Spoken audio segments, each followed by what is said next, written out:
What's going on, guys? Fantastic Beasts and Where to Find Them. It's just around the corner, and with the news that Johnny Depp is playing the evil wizard Grindelwald, and that young Dumbledore is going to be part of the franchise, these new movies are starting to smell a lot more like prequels than ever before. And that got us thinking, are there any good prequels? And which ones are the worst of the worst? Join me as I count down Screen Junkie's list of the best and worst prequels of all time. Oh, and before you ask, we did not count reboots like Batman Begins, Casino Royale, New Planet of the Apes, New Star Trek. Whoa! Gotta draw the line somewhere. First on our list of the best prequels of all time, at number 5 is Fast 5. Fast 5 takes place before the Fast and the Furious Tokyo Drift. You can tell because the character of Han is not burnt to a crisp like he was at the end of the third Fast movie, which is actually the 6th Fast movie. That means that Fast 4, Fast 5, and Fast 6 all count as prequels. But everyone knows Fast 5 is the standard bearer. It turned the franchise into the over-the-top heist movies that they've become. It introduced the franchise to a baby oil slathered Dwayne "The Rock" Johnson, and it featured Vin Diesel remembering everything about his father. I remember everything about my father.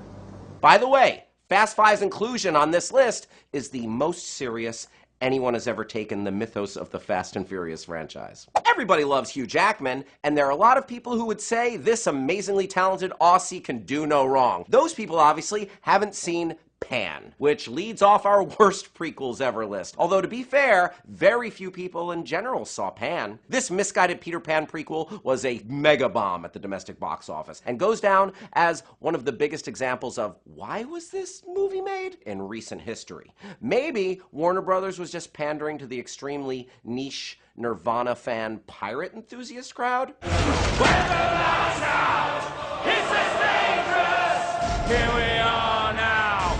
Hesitate us. I don't know what I just watched, but I hated it. Number 4 on our best list, Final Destination 5. This film makes the list because it's the rarest kind of prequel. The sneak prequel. Final Destination 5 makes its own case as one of the best movies in the franchise by featuring some of the most elaborate, well-choreographed deaths this side of Rube Goldberg. But it scores its final points by revealing at the end, spoiler alert, that the whole movie takes place before the first Final Destination movie. You know, a lot of people write the Final Destination movies off as being gimmicky, lightweight fluff, notable only for inventing creative ways to kill people, and they're right. I have no real defense for liking these movies so much.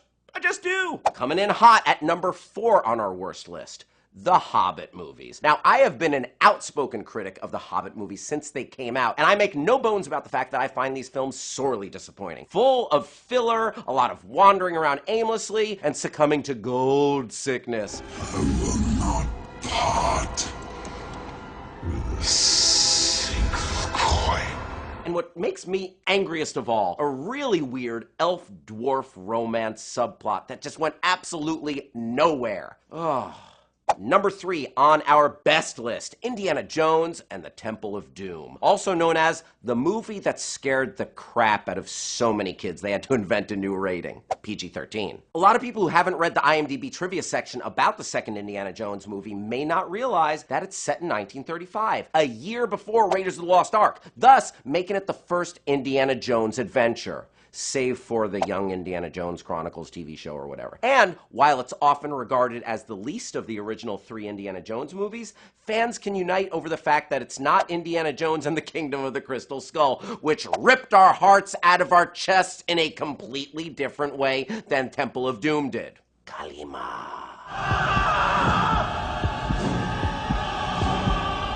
Number 3, worst. You knew it was coming.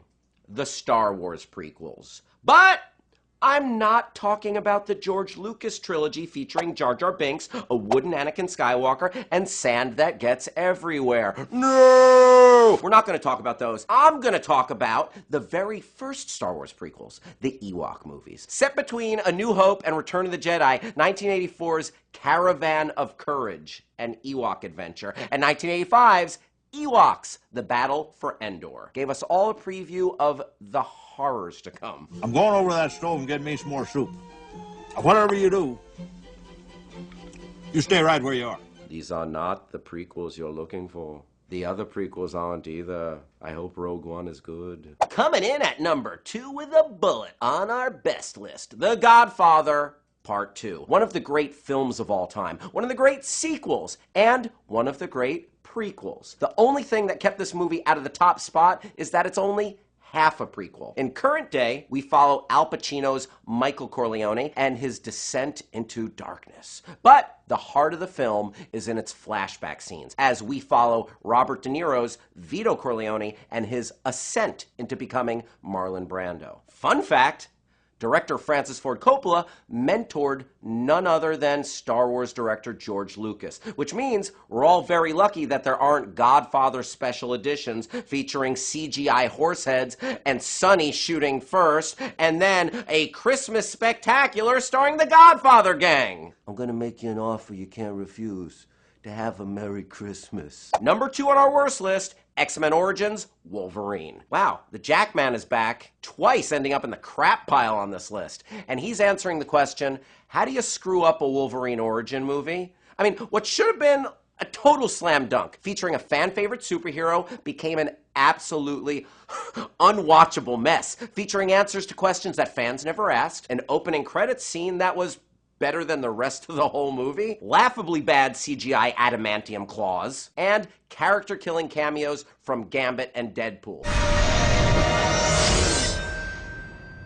That's right, this movie single-handedly killed Gambit, an awesome character who's still struggling to get a movie off the ground, and it almost buried Deadpool forever, were it not for Ryan Reynolds and his off-the-charts charisma. Think Ryan Reynolds got this far on his superior acting method? Coming in at number 1, topping our best list, The Good, the Bad, and the Ugly. It's crazy to think that Sergio Leone's classic films in the Man with No Name trilogy were received with mixed critical response upon their release. But it's true. Originally criticized for their violence, Leone's spaghetti westerns found much of their acclaim in later years. Set prior to the other films in the trilogy, The Good, the Bad, and the Ugly stands above all of them and is now considered one of the best movies ever made. The score from Ennio Morricone is truly iconic. The characters are unforgettable, and it currently holds a spot in IMDb's top 10 movies of all time. Quentin Tarantino even called it the greatest achievement in the history of cinema. And if Quentin Tarantino says it, you know it's true.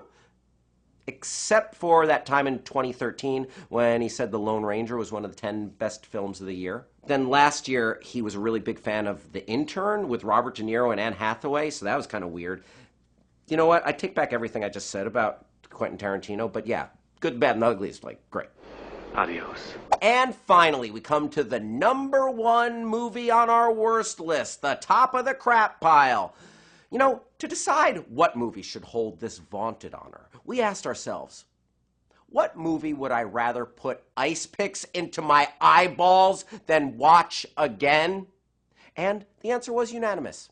Minions! That's right. Your aunt's favorite Facebook meme is also a prequel to the Despicable Me films. And, spoiler alert, it's insufferable. I don't know if it's the non-stop gibberish, the chaotic jumble of sub-cartoonish action, or the fact that this movie made over $1 billion worldwide. I resent you for that, Minions.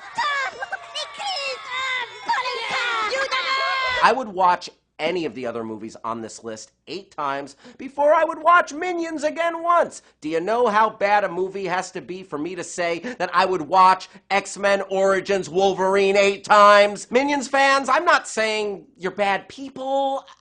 I'm not saying you're wrong for loving your Minions, but I am saying I don't think I can be friends with you. I apologize. Banana? Banana! So what'd you think of our list? Are there any good prequels that we left off where you're like, what? Why wasn't that on there? Or were there any real stinkers that we forgot about? Let us know in the comments section below. We want to know. I want to thank you for watching Screen Junkies. I'm Hal Rudnick. Hit me up on Twitter. Bye-bye.